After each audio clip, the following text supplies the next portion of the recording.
China అధ్యక్షుడిని పాకిస్తాన్ ప్రధానమంత్రి కలిశారు. రెండు దేశాల మధ్య అధినేతల కలయిక మనమేం తప్పుపట్టలేము. కానీ వారి జాయింట్ స్టేట్మెంట్లో జమ్మూ కాశ్మీర్ ప్రస్తావన ఉంది. ఇద్దరు నాయకులు కలిసినప్పుడు అంతర్జాతీయ అంశాలు ప్రస్తావిస్తారు, లేదా రెండు దేశాలకు సంబంధించిన ద్వైపాక్షిక అంశాలు ప్రస్తావిస్తారు. కానీ జమ్మూ కాశ్మీర్ లడఖ్ల ప్రస్తావన కూడా వచ్చింది.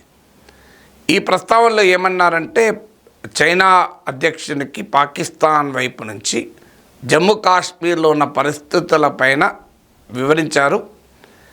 చైనా అందుకు స్పందిస్తూ ఈ రెండు దేశాలు భారత్ పాక్లు శాంతియుతంగా ఈ సమస్యను పరిష్కరించుకోవాలి, ఐక్యరాజ్య సమితి చార్టర్ ప్రకారము, ఐక్యరాజ్య సమితి తీర్మానాల ప్రకారము, ద్వైపాక్షిక ఒప్పందాల ప్రకారము ఈ సమస్యను పరిష్కరించుకోవాలి అంటూ ఈ జాయింట్ స్టేట్మెంట్లో పేర్కొన్నారు.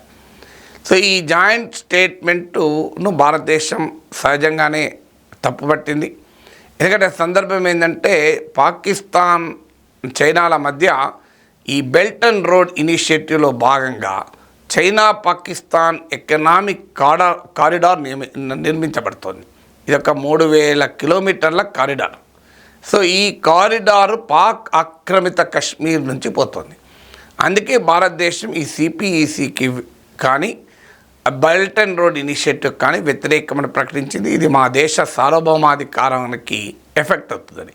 అప్పుడు చైనా ఇచ్చిన వివరణ ఏంటంటే, సిపిఈసి వెళ్తున్న ప్రాంతము స్టేటస్ గురించి మేమేమీ మాట్లాడడం లేదు, అది పాక్ ఆక్రమిత కశ్మీరా, భారత అధీనంలో ఉన్న కశ్మీరా అనే దానిలోకి మేము వెళ్ళడం లేదు.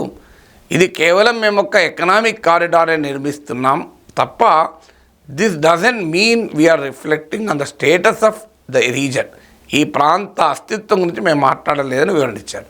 అయినా భారతదేశం సిపిఈసిని వ్యతిరేకించింది. ఇప్పుడు జమ్మూ కాశ్మీర్ సమస్య పరిష్కారం గురించి ఉచిత సలహాలు చైనా పాకిస్తాన్ల సంయుక్త ప్రకటనలు ఉన్నాయి. మరి చైనా పాకిస్తాన్ల సంయుక్త ప్రకటనలో బెలూచిస్తాన్ గురించి ఎందుకు లేదు? మరి బెలూచిస్తాన్ విముక్తి పోరాటం చాలా కాలంగా జరుగుతోంది, దాని గురించి మరి ఉండాలి కదా.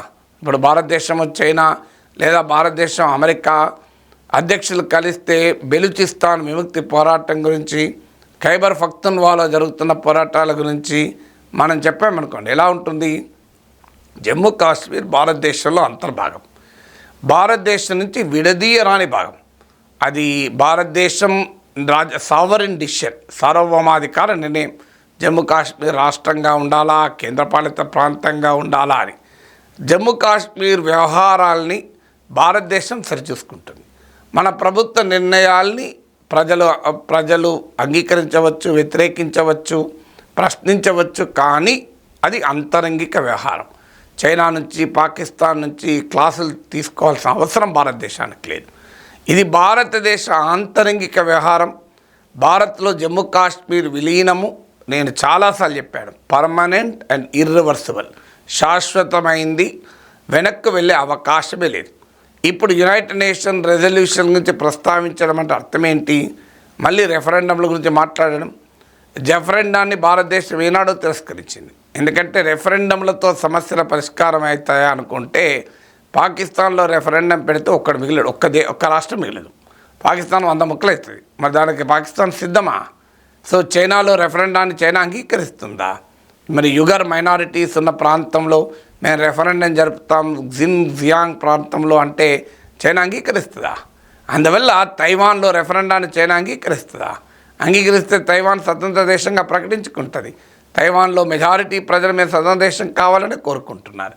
మరి దాన్ని చైనా ఒప్పుకుంటుందా? భారతదేశం అన్నది అనుకోండి, తైవాన్ భవితవ్యాన్ని రెఫరెండం ద్వారా నిర్ణయించాలి, జిన్జియాంగ్ భవితవ్యాన్ని రెఫరెండం ద్వారా నిర్ణయించాలంటే చైనా ఊరుకుంటుందా? అందువల్ల రెండు దేశాలు తమ మధ్య ఉండే విషయాలు మాట్లాడుకోవాలి తప్ప, ఇండియా పాకిస్తాన్ అంశాలు చైనా ప్రస్తావిస్తే అది ఒక గుడ్ నైబర్లీ రిలేషన్స్కి విరుద్ధం. అందువల్ల ఆ రకమైనటువంటి వైఖరి అందుకే భారతదేశం అంగీకరించలేదు. చైనా పాకిస్తాన్ సంయుక్త ప్రకటన తిరస్కరించింది.